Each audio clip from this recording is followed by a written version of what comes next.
За тинејџерките шамарот не е насилство, а контролата од дечкото е нормална работа, покажало истражувањето во Охрид, Ресен и Битола. Според Димче Каневче од Младинскиот совет Охрид, раководител на проектот, младите знаат за поимот насилство, го идентификуваат, но она што се знаци на насилство во адолесцентна врска не ги препознаваат. За нив, контролата на Facebook профилите и контролата на мобилниот телефон не представуваа знаци дека може би се во една наследна врска или дека тоа понатаму би имало некои други последици.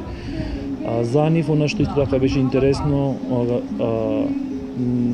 како пример, веќе го кажавме неколку пати, седнување во угостителски објект и нарачување на пијачка од страна на партнерот, исто така не представува голем проблем.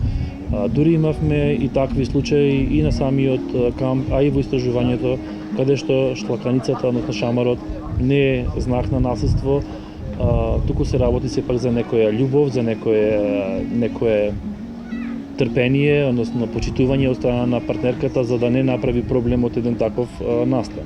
Во истражувањето се покажало дека има девојки кои првите сексуални контакти ги имале на 12 години. Фрапантни се информациите дека иако мал број, но има и такви случаи каде што девојките напишале дека својот прв сексуален однос ги имале на 12 години. Фрапантен е податокот дека по желба на партнерите и не се користи заштита.